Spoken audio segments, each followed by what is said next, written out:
Welcome to Games Within the Game.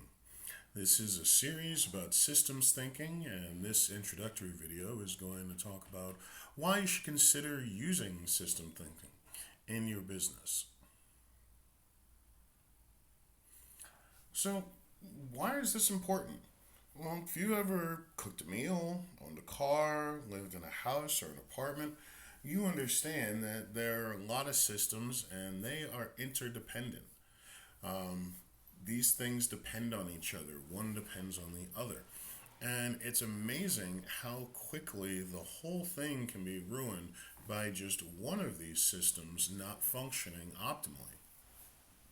The same is true in nature, in anatomy, and in business. Let me give you an example. So, I used to work for a very high tech company who gave me an excellent setup to work from home. And this thing could work through any situation. Until one day it stopped working. And I checked all the components. I checked the router, I checked the modem, I checked the laptop, I checked the electricity, and could not find the source of this issue anywhere. So I contacted my internet service provider and had them send a technician out. And the technician told me that a squirrel had eaten through the cable that was piping the internet into my internal systems. So for all the protections that were put in place on this system, the one thing we hadn't accounted for was squirrels. And that kind of brings me to my next point, which is when systems don't function well, that's when businesses start to fail.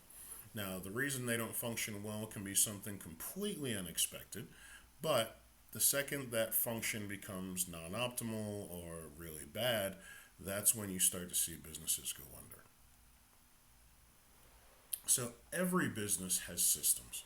For example, your facilities is going to be where your commerce or where purchasing happens. Now, that can be in person, where it's a physical building or store, or that can be virtual, where it's a marketplace like Amazon. But that's going to be where your purchasing happens.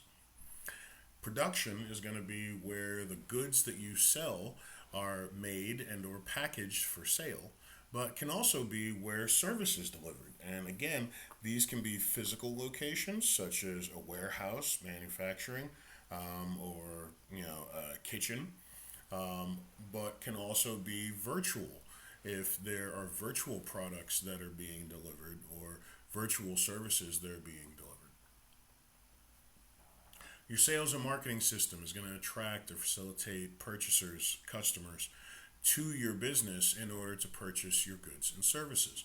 And there are many other systems that businesses have, and these systems need to work together just like your body does.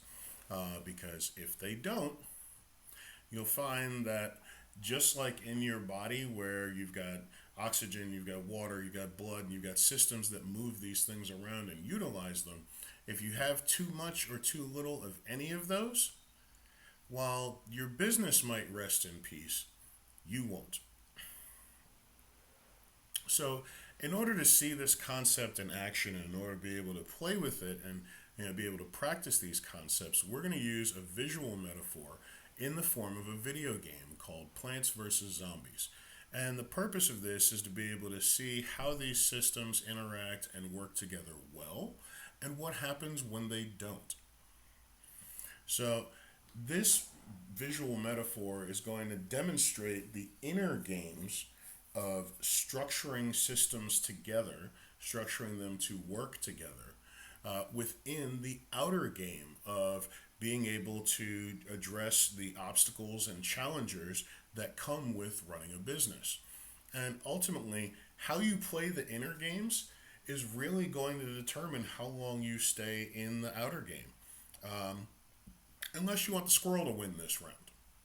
Maybe that's what happens. But in order to keep that from happening, please stay tuned. We've got more in this series. Look forward to seeing you in the next video.